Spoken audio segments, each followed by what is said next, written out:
मीठी मीठी मेरे सांवरे की मुरली बाजे, हाँ मुरली बाजे, होकर शाम की दीवानी राधा रानी नाचे, होकर शाम की दीवानी राधा रानी नाचे। जन्म कर्म च मे दिव्यमेवं यो वेत्ति तत्वतः त्यक्त्वा देहम पुनर्जन्म नैति मामेति सो अर्जुन। श्री भगवान कहते हैं, हे अर्जुन, जो मेरे आविर्भाव तथा कर्मों की दिव्य प्रकृति को जानता है, वह इस शरीर को छोड़ने पर इस भौतिक संसार में पुनः जन्म नहीं लेता, अपितु मेरे सनातन धाम को प्राप्त होता है। जो मनुष्य भगवान के आविर्भाव के सत्य को समझ लेता है, वह इस भव बंधन से मुक्त हो जाता है और इस शरीर को छोड़ते ही वह तुरंत भगवान के धाम को लौट जाता है। भव बंधन से जीव की ऐसी मुक्ति सरल नहीं है। निर्विशेषवादी तथा योगी जन पर्याप्त कष्ट तथा अनेकानेक जन्मों के बाद ही मुक्ति प्राप्त कर पाते हैं।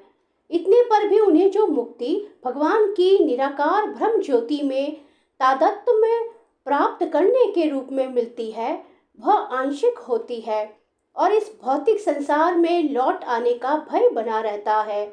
किंतु भगवान के शरीर की दिव्य प्रकृति तथा उनके कार्यकलापों को समझने मात्र से भक्त इस शरीर का अंत होने पर भगवत धाम को प्राप्त करता है और उसे इस संसार में लौट आने का भय नहीं रह जाता। ब्रह्म संहिता में यह बताया गया है कि भगवान के अनेक रूप तथा अवतार हैं। अद्वैतम अच्युतम नादि अनंत रूपम, यद्यपि भगवान के अनेक दिव्य रूप हैं, किंतु फिर भी वे अद्वय भगवान हैं। इस तथ्य को विश्वास पूर्वक समझना चाहिए। यद्यपि यह संसारी विद्वानों तथा ज्ञान योगियों के लिए अगम्य है, जैसा कि वेदों पुरुष बोधिनी उपनिषद में कहा गया है।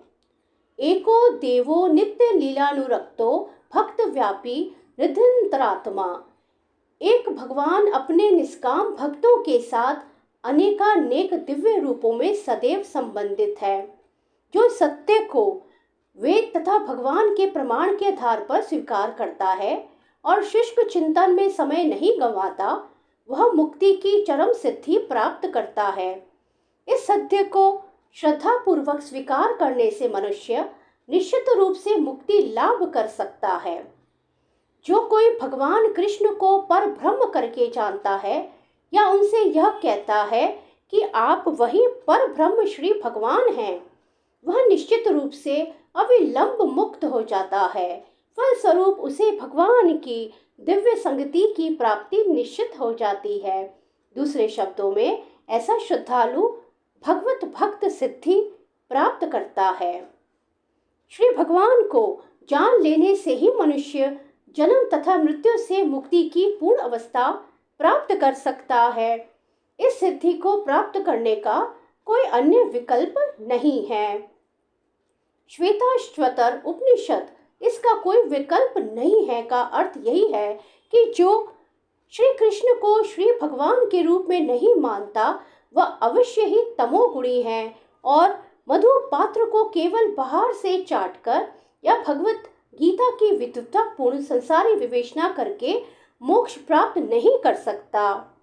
ऐसे शुष्क दार्शनिक भौतिक जगत में महत्वपूर्ण भूमिका निभाने वाले हो सकते हैं, किंतु वे मुक्ति के अधिकारी नहीं होते। ऐसे अभिमानी संसारी विद्वानों को भगवत भक्त की अहेतु की कृपा की प्रतीक्षा करनी पड़ती है। अतः मनुष्य को चाहिए कि श्रद्धा तथा ज्ञान के साथ कृष्ण भावनामृत का अनुशीलन करे और सिद्धि प्राप्त करने का यही उपाय है। श्री कृष्ण शरणम मम, श्री कृष्ण शरणम मम, श्री कृष्ण शरणम मम।